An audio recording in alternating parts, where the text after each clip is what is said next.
printemps 1544, l'Europe tremble sous les coups des deux géants qui se déchirent depuis des décennies. François Ier de France et Charles Quint, empereur du Saint-Empire, se disputent chaque pouce de terrain italien comme deux fauves affamés. Cette 9e guerre d'Italie va bientôt connaître son moment le plus sanglant, celui où le mythe de l'invincibilité espagnole va s'écrouler dans un torrent de sang et d'acier. Le conflit a repris en 1542 après une trêve illusoire. François Ier refuse d'accepter que Milan, ce joyau convoité, reste entre les mains des Habsbourg. Charles Quint, de son côté, veut en finir une fois pour toutes avec ces Français qui lui tiennent tête. L'été 1543 voit même les galères. Ottoman de Barberousse rejoindre la flotte française pour attaquer Nice. Cette alliance contre nature entre le roi, très chrétien, et le sultan scandalise l'Europe chrétienne, mais François Ier s'en fiche royalement. Il veut l'Italie, et tous les moyens sont bons. À l'hiver 1543-1544, une impasse militaire s'installe dans le Piémont. Les forces françaises contrôlent Turin et une série de places fortes. Pinerolo, Carmagnole, Savigliano, Susa, Moncalieri, Villanova et Chivasso. Face à eux, l'armée impériale, commandée par Alfonso d'Avalos, marquis del Vasto, gouverneur du Milanais, attend son heure. Ce général espagnol n'est pas homme à se précipiter. Vétéran aguerri, il connaît la valeur de la patience et de la stratégie. Le commandant français, le sieur de Boutière, ne fait pas le poids face à del Vasto. L'armée impériale, renforcée par des contingents fraîchement arrivés, s'empare de Mondovì puis met le siège devant Carignan. Boutière assiste, impuissant, à l'effritement de la position française. Ses erreurs tactiques et son manque d'audace irritent François Ier, qui décide d'agir. François Ier prend une décision surprenante. Il relève Boutière de son commandement et le remplace par François de Bourbon, comte d'Enghien, un prince de sang âgé de 24 ans. Le problème: Enghien n'a jamais commandé une armée, pas la moindre expérience. C'est un pari fou que fait le roi. Enghien compense son inexpérience par son entourage. À ses côtés se trouve Blaise de Montluc, un capitaine gascon rusé et batailleur qui a appris la guerre dans les tranchées et les escarmouches. Montluc n'est pas noble de haute extraction, mais c'est un tacticien né, un de ces hommes qui sentent instinctivement où frapper l'ennemi. Il devient rapidement le conseiller de confiance d'Enghien. François Ier ne laisse pas son jeune commandant partir les mains vides. Des renforts affluent vers le Piémont, plusieurs centaines de cavaliers lourds. Ces gendarmes cuirassés qui sont l'élite de l'armée française, des compagnies d'infanterie du Dauphiné et du Languedoc, et surtout, une troupe de piquiers de Gruyère. Ces quasi-suisses, venus du pays de Vaud, sont presque aussi redoutables que leurs cousins des cantons helvétiques. Ils combattent avec la même férocité, la même discipline impitoyable. En janvier 1544, Enghien met en œuvre un plan audacieux. Il établit le siège de Carignan, où une forte garnison espagnole commande le pont sur le Pô. La ville est défendue par des vétérans sous les ordres de Piero Colonna. Enghien ne cherche pas vraiment à prendre la place. Il veut forcer del Vasto à venir la secourir. Il veut une bataille rangée, mais livrer bataille en 1544 n'est pas une décision à prendre à la légère. Les batailles rangées sont devenues rares dans les guerres modernes. Elles sont trop aléatoires, trop coûteuses. Un général prudent préfère la manœuvre, le siège, l'escarmouche. Une bataille peut anéantir une armée en quelques heures. Enghien le sait. C'est pourquoi il envoie Montluc à Paris porter sa proposition au roi. Le voyage de Montluc est crucial. Il doit convaincre François Ier d'autoriser une bataille qui pourrait tout changer ou tout perdre. À la cour, les avis sont partagés. Le comte de Saint-Pol s'oppose fermement au projet.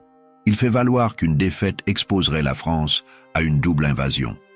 Del Vasto pourrait franchir les Alpes pendant que Charles Quint et Henri VIII d'Angleterre attaquent la Picardie et la Champagne.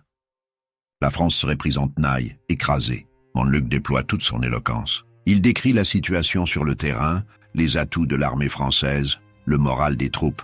Il insiste sur le fait que del Vasto ne peut laisser tomber Carignan sans perdre la face. C'est le moment ou jamais d'infliger une défaite cuisante aux impériaux. François Ier se laisse convaincre, mais pose une condition. Les capitaines d'Enghien doivent approuver l'attaque. Le roi ne veut pas que son jeune commandant se lance seul dans l'aventure. Montluc repart pour l'Italie avec l'accord royal et une centaine de jeunes nobles volontaires qui brûlent de faire leurs preuves. Parmi eux se trouve Gaspard de Coligny, futur amiral de France, alors jeune homme de 25 ans. Ces volontaires apportent un souffle nouveau à l'armée. Leur enthousiasme est contagieux. L'armée française de 1544 est un assemblage hétéroclite. Le noyau en est formé par les mercenaires suisses, environ 4000 hommes répartis en 13 compagnies. Ces fantassins sont les meilleurs d'Europe. Leur formation en carré hérissé de piques longues de 5 mètres est réputée impénétrable. Ils avancent comme un rouleau compresseur, écrasant tout sur leur passage. Leur férocité au combat est légendaire. Ils ne font pas de prisonniers quand ils sont en colère, et ils le sont souvent. Mais les Suisses ont un défaut majeur. Ils ne combattent que pour l'argent. Si on ne les paie pas, ils rentrent chez eux. En mars 1544, la solde est en retard. Les Suisses commencent à grommeler. Certains parlent ouvertement de plier bagages. Enghien est dans une situation impossible. Sans les Suisses, il n'a pas d'armée. Il leur promet que la bataille approche, qu'ils seront payés sur le butin.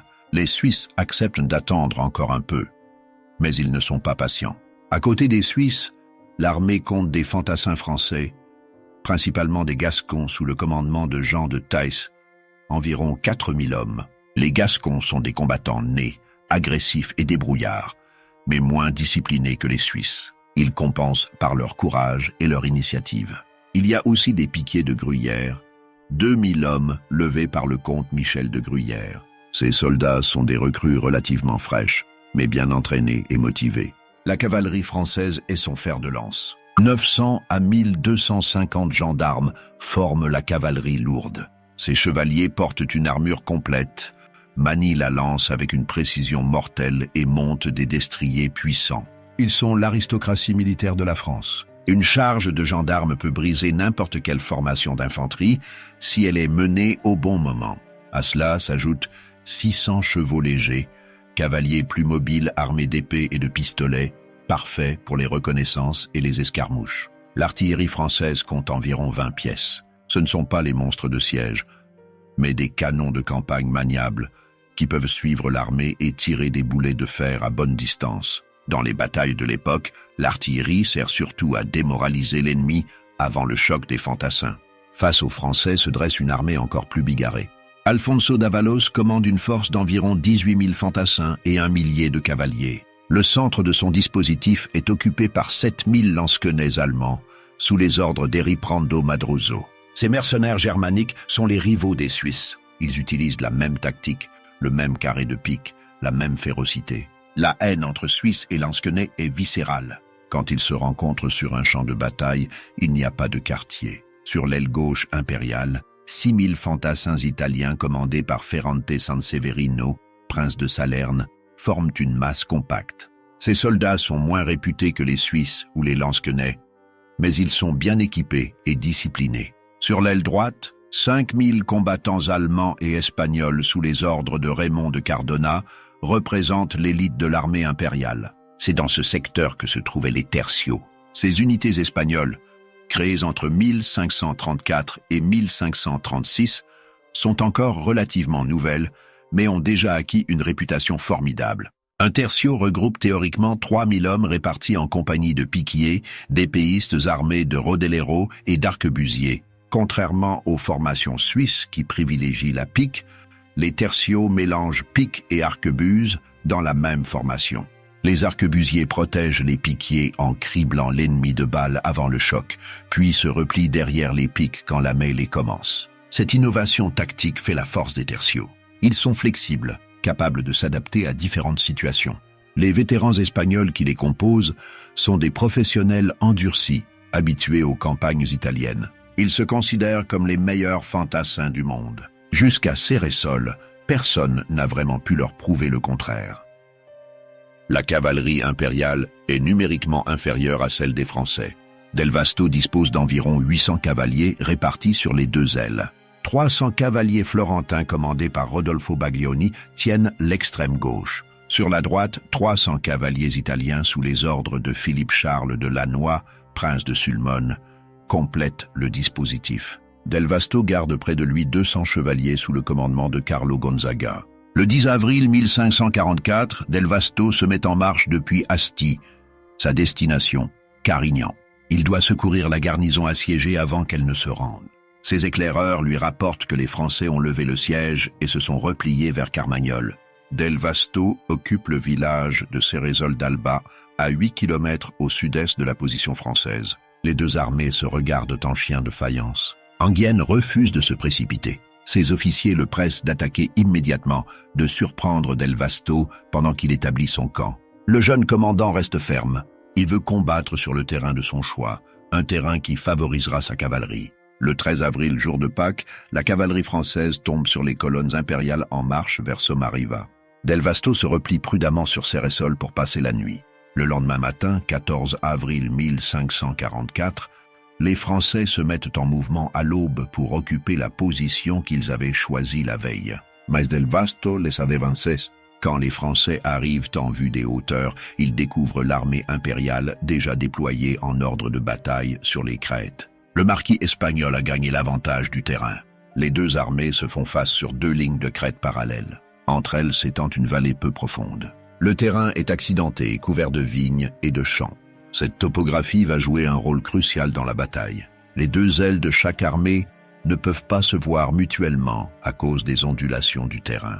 Les commandants devront coordonner leurs mouvements à l'aveugle en se fiant aux messagers et au bruit du combat. Enghien dispose ses troupes selon l'ordre traditionnel français. Au centre, les 13 compagnies de mercenaires suisses forment un bloc compact sous les ordres de Wilhelm Fröhlich de Soleure et d'un capitaine appelé Saint-Julien ou baron de Hohensaxe. Ces 4000 hommes sont le cœur de l'armée française.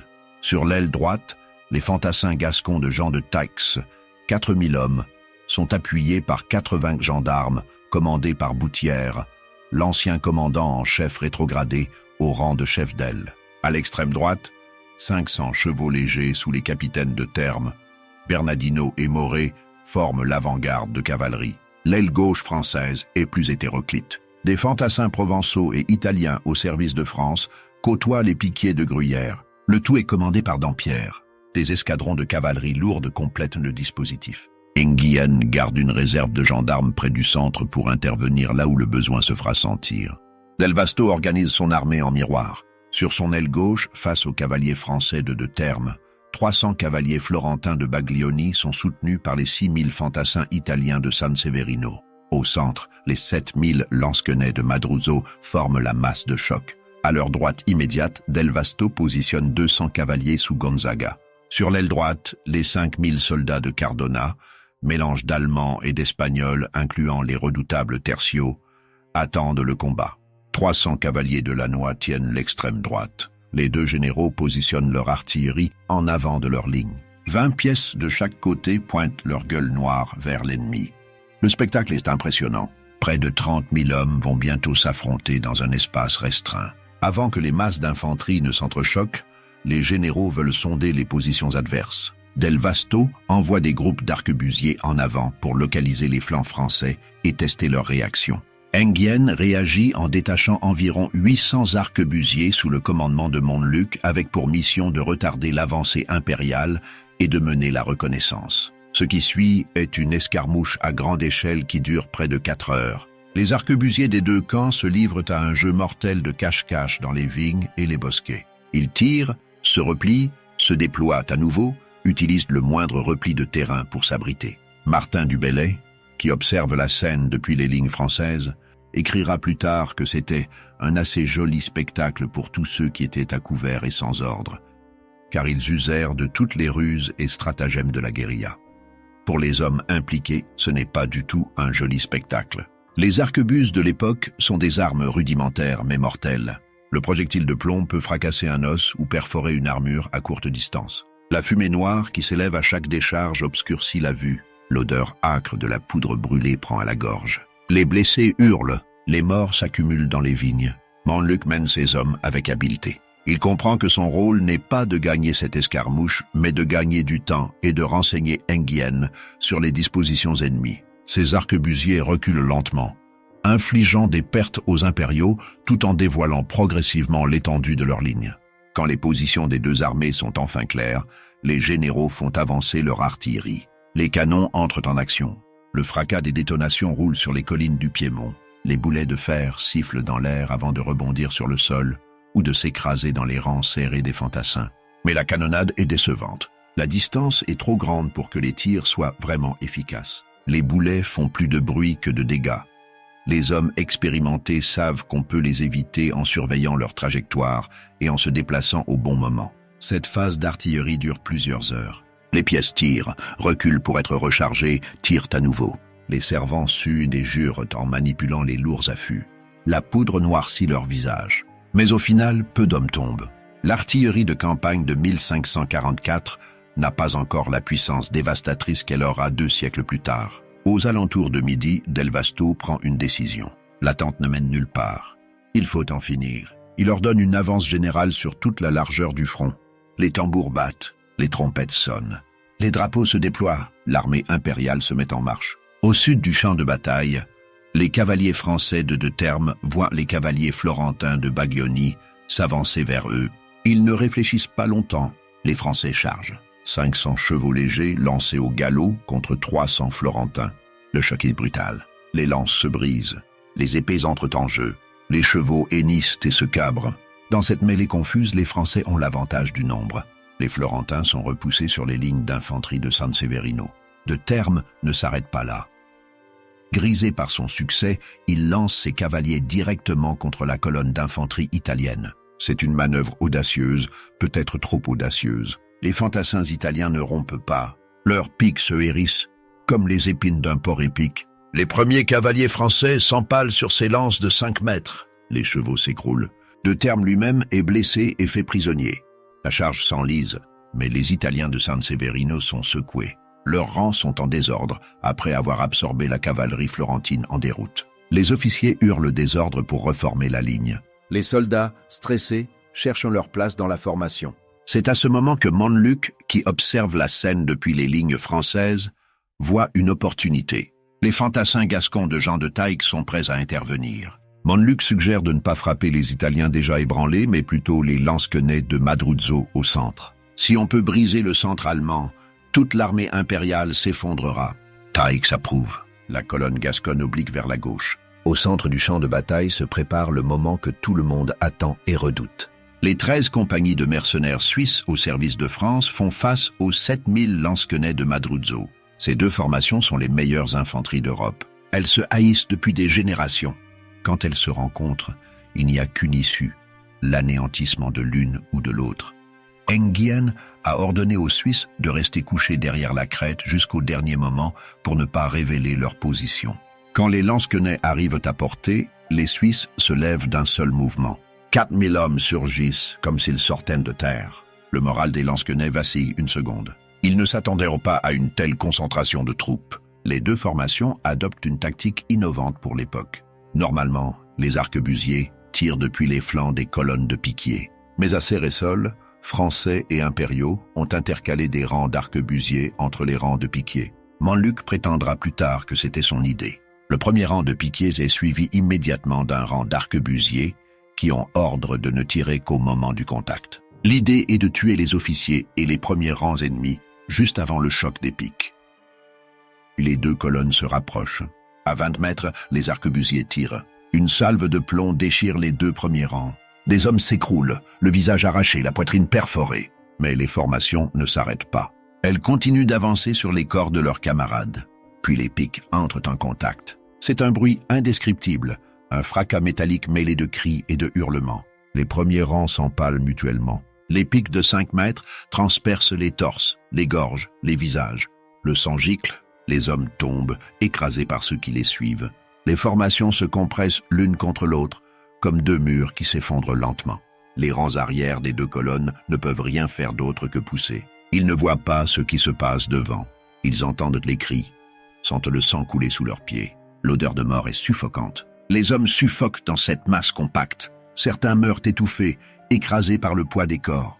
Les arquebusiers continuent de tirer quand ils le peuvent, visant à bout portant dans la masse ennemie. Chaque décharge fait des victimes. Mais bientôt, les armes à feu deviennent inutiles. C'est le travail des piques, des hallebardes, des épées courtes. Les hommes des premiers rangs qui ont survécu lâchent leurs piques devenues inutiles dans la mêlée et dégainent leurs épées. Ils frappent comme des bouchers, cherchant la moindre ouverture dans l'armure adverse. Cette lutte dure des dizaines de minutes. Le temps perd son sens. Il n'y a plus que la rage de survivre et de tuer. Les Suisses sont légèrement plus nombreux et leur haine des lansquenets leur donne une énergie supplémentaire. Ils avancent centimètre par centimètre, forçant les Allemands à reculer. Les lansquenets résistent avec désespoir. Ce sont des professionnels, des vétérans de 20 campagnes. Ils ne cèdent pas facilement. Mais la pression suisse est implacable. Des brèches apparaissent dans la ligne allemande. Les Suisses s'y engouffrent, comme de l'eau dans une digue fissurée. Les lansquenets commencent à rompre. C'est à ce moment que les fantassins gascons de Taix arrivent sur le flanc des lansquenets. Cette attaque latérale est la goutte qui fait déborder le vase. La formation allemande se désintègre. Les lansquenets tentent de se replier, mais leur propre cohésion les empêche de fuir rapidement. Ils sont pris au piège de leur formation serrée. Les Suisses et les Gascons se déchaînent. Ils ne font pas de quartier. Ils se souviennent de Mondovi, où les Espagnols ont massacré une garnison suisse après avoir promis la vie sauve. C'est l'heure de la vengeance. Les lansquenets sont pourchassés et tués par centaines. La route vers Céresol d'Alba est jonchée de cadavres. La plupart des officiers allemands meurent en tentant de rallier leurs hommes. L'infanterie allemande cesse d'exister en tant que force combattante. Pendant que le centre impérial s'effondre dans un bain de sang, l'aile droite de Del Vasto tient bon. Face aux fantassins français de l'aile gauche, les 5000 hommes de Cardona, incluant les tercios espagnols, forment une muraille inébranlable. Les Français attaquent avec courage, mais ils se heurtent à une résistance farouche. Les tercios déploient toute leur efficacité. Les arquebusiers espagnols tirent salve après salve, criblant les rangs français de projectiles. Quand les Français arrivent au contact, les piquiers espagnols enfoncent leurs armes dans le sol et tiennent la ligne. Les rodeleros, armés d'épées et de petits boucliers ronds, se glissent sous les piques ennemis et frappent aux jambes et au ventre. C'est une technique redoutable que les Espagnols ont perfectionnée en Italie. L'infanterie française de l'aile gauche se débande. Certaines compagnies rompent complètement et fuient vers l'arrière. D'autres tiennent bon mais ne peuvent avancer. Enghien voit le désastre se profiler. Si l'aile gauche s'effondre, l'armée entière pourrait être prise en tenaille. Il prend une décision désespérée. Il va charger personnellement avec la cavalerie lourde. Enghien rassemble tous les gendarmes disponibles, plusieurs centaines de cavaliers en armure complète. Il les lance contre les lignes espagnoles. C'est une charge magnifique et folle. Les chevaux galopent, les lances pointées en avant. Les armures étincellent au soleil de midi. Les chevaliers poussent leurs cris de guerre. Mais charger des tercios avec de la cavalerie lourde est une erreur mortelle. Les Espagnols ne sont pas les lansquenets désorganisés du centre. Ils savent comment recevoir une charge de cavalerie. Les premiers rangs de piquiers enfoncent solidement leurs armes dans le sol, l'extrémité pointée vers les poitrines des chevaux. Les arquebusiers tirent à 20 mètres, abattant les chevaux et les cavaliers. Ceux qui parviennent jusqu'au pic s'y empalent. La charge d'Enghien se brise sur la formation espagnole comme une vague sur un rocher. Les gendarmes refluent en désordre, laissant derrière eux des dizaines de morts et de blessés. Enghien, miraculeusement indemne, rallie ses cavaliers et charge à nouveau.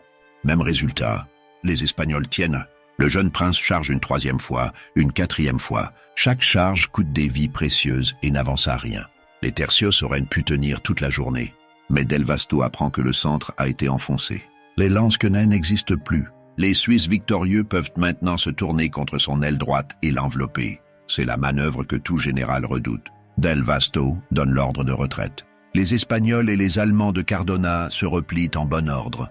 Formation intacte, faisant face à l'ennemi à chaque pas. Ils se retirent vers Asti. Les Français, épuisés par les charges répétées, ne les poursuivent pas vigoureusement. La discipline espagnole sauve l'aile droite impériale d'un désastre total. Au sud, Sanseverino réalise lui aussi que la bataille est perdue. Son infanterie italienne n'a pas vraiment combattu, ayant passé la bataille à se reformer après le choc de la cavalerie française. Quand il apprend l'effondrement du centre, il ordonne le repli vers Asti avec les restes de la cavalerie florentine. La bataille de Céresol se termine en milieu d'après-midi. Le champ de bataille offre un spectacle d'horreur. Des milliers de corps jonchent le sol, principalement au centre où Suisses et lansquenets se sont affrontés. Les blessés gémissent, appelant à l'aide. Beaucoup mourront dans les heures suivantes, faute de soins. La médecine militaire de 1544 est rudimentaire. Une blessure grave est souvent une condamnation à mort. Les pertes sont effroyables. Les sources de l'époque, souvent exagérées, parlent de 5 à 6 000 morts du côté impérial. Les chiffres réels sont probablement un peu moins élevés, mais l'armée de Del Vasto a été saignée à blanc. Les lansquenets ont perdu près de la moitié de leurs effectifs. Plus de 3000 prisonniers tombent aux mains des Français. Les Français ne s'en tirent pas à bon compte non plus. Près de 2000 hommes sont morts ou blessés. Les charges désastreuses d'Enghien contre les tertiaux ont coûté cher à la noblesse française. Des dizaines de gentilshommes gisent sur le champ de bataille, leurs armures rutilantes maculées de sang et de boue. Le butin est considérable. 14 canons impériaux, tous les pontons, 7 à 8 000 corselets, 300 000 francs en argent et en vaisselle d'argent tombent entre les mains des vainqueurs. Le camp de Del Vasto est pillé de fond en comble. Les Suisses, qui se plaignaient de ne pas être payés, se servent généreusement. Ils ont gagné leur solde dans le sang. Enghien fait armer chevalier Gaspard de Coligny sur le champ de bataille. Le jeune noble s'est bien comporté pendant l'action. Montluc reçoit lui aussi l'accolade. Le capitaine Gascon a largement contribué à la victoire par ses conseils tactiques et son commandement des arquebusiers. Les Français ont gagné une bataille majeure. Ils ont infligé aux impériaux une défaite cuisante.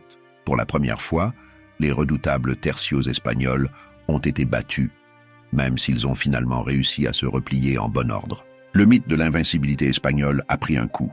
Milan est pratiquement sans défense. La route est ouverte, mais Enghien ne marche pas sur Milan. Cette décision incompréhensible va hanter les Français pendant des années. Montluc lui-même l'écrira dans ses mémoires avec amertume. Pourquoi Enghien n'a-t-il pas exploité sa victoire? Plusieurs raisons probables. D'abord, son armée est épuisée. Les hommes viennent de vivre plusieurs heures de combat acharnés. Ils sont physiquement et moralement vidés. Les blessés sont nombreux. Remettre l'armée en état de marche prendra plusieurs jours. Ensuite, les mercenaires suisses veulent profiter de leur butin. Ils ne sont pas d'humeur à reprendre la campagne immédiatement. Enfin, et c'est peut-être le plus important, François Ier rappelle ses troupes.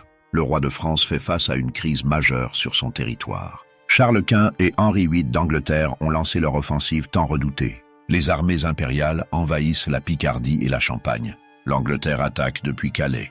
Paris est menacé. François Ier a besoin de toutes ses forces pour défendre le cœur du royaume. Il ordonne à Enghien de rester sur la défensive en Italie et de renvoyer des troupes en France. Cette stratégie défensive annule les gains de Céresole. Del Vasto, battu mais non détruit, se retranche dans ses places fortes. Il reçoit des renforts de Charles Quint. En quelques mois, l'équilibre militaire en Italie du Nord est restauré. La bataille sanglante du 14 avril 1544 n'aura servi à rien stratégiquement. La bataille de Céresole a néanmoins des conséquences importantes. Sur le plan tactique, elle démontre la terrible efficacité du mélange piques-arquebuses dans les formations d'infanterie.